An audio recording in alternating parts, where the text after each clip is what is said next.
I want to make this final point. When we talk about like the balance of power shifting in the Eastern Conference this season, a lot of it came down to key additions at the guard spot. Inevitably, Dejounte Murray and Donovan Mitchell are going to be compared this entire offseason and throughout the NBA season. Yeah. And even you said Donovan Mitchell is the superior player. The Cavs got better value than it landed in the trade. Yeah. How do the pieces fit together? Dejounte Murray and Trae Young are an ideal fit.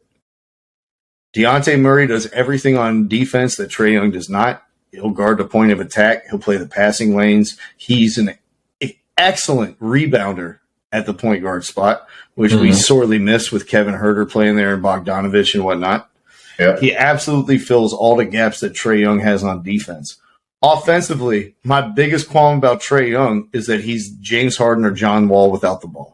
That he stands around with his hands on his knees. He doesn't relocate. He doesn't put stress on the defense to account for him, like at least in terms of eye discipline. If you're looking at Trae Young go around two other screens, you might miss John Collins going backdoor for the alley-oop. Yeah. We don't do any of those actions. He stands around. This whole offseason, he worked with Steph Curry's trainer. He worked with Steph Curry. He worked on coming on pin downs. He worked on relocating after you give the ball up when you drive to the hoop. He looked at scoring in the second action of the offense, where you're not the primary option. You catch it on the weak side against a scrambled defense, and then you go. These are all things that I expect Trae Young to excel at. He was a top 3 player in the NBA last season in catch and shoot percentage from 3. He made over 43% of his catch and shoot threes. He's going to get a ton of those with Dejounte Murray. The defense will be vastly improved. The Hawks never get out in transition because they can't get any stops. That will be greatly improved with Okongwu and Murray. They're going to get like Warriors-style wide open leaking threes to guys who are running straight to the corners in the fast break. Ultimately, last year, the offense was the second best in the league, and the defense was the worst. And that was the story of this Hawks team. They won't be worse than the NBA anymore on defense. If they can be top 15, they'll be a top 4 team in the East. Hopefully, man. Hopefully. We shall see with your boys. And honestly, the only other thing I would say is, which is a big reason why I only got him at 6, it's going to take a while to break the Trae Young habits. It's not going to be quick. It's just not going to be quick. So just working that out through the season is the only reason why I got him lower. But once you figure it out, you're still going to be good. You can still be a dangerous 6-seed team. It's totally fine. Yeah. At least we have a small forward, right? All right, go ahead, Sarah, to your next team. Hey, I'm not. I don't know. Hawks over under 45.5. What are we doing? Up or down? Over. All right. Good luck, boys. Good luck. So number 5 for me. Just want to say, only team in the NBA that has 2 players that averaged 9 assists last season. Only team. Should be among the best passing teams in the league. That's facts. Who's going to shoot again? Who's going to shoot? They're going to pass to each other? Or? Trae Young, Bogdanovich, John Collins, everyone who's hit 40% from 3 the last couple of years. DeAndre Hunter's been the 39% guy. I said he's not a true stretch big. He would prefer to roll to the rim over shoot threes. Yeah. He can shoot, though. And your boy, A.J. Griffin. He can shoot. He can shoot. I'll give you that. All right, so for me, number 5 coming in, just one step better than the Hawks, unfortunately. I think they have the same over-under, if I'm not mistaken. Let me look at these boys. They have... Take the under. Oh, actually, no. Ooh, they're just kind of high, low-key.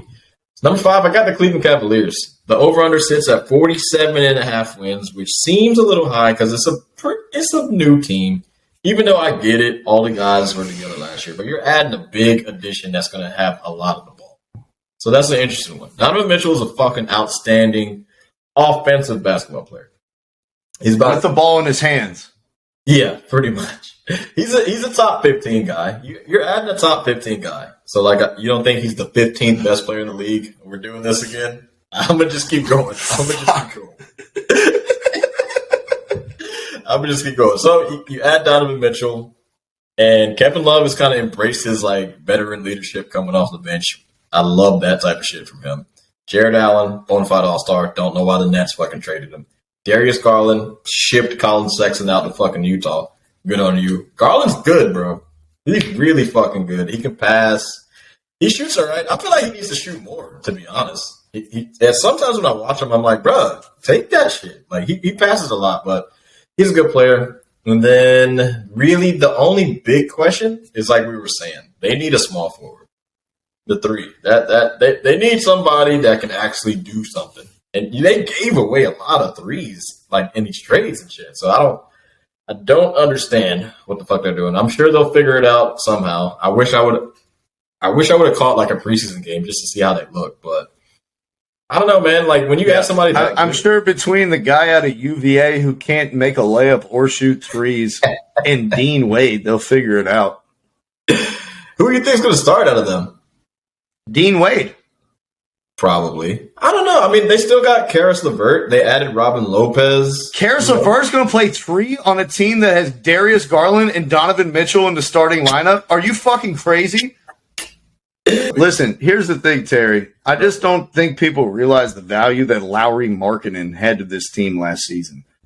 The Cavs, a big way they were able to beat teams is they had a 7-foot small forward who was able to post up and shoot threes. And that in itself created a ton of mismatches. It created a ton of rotations.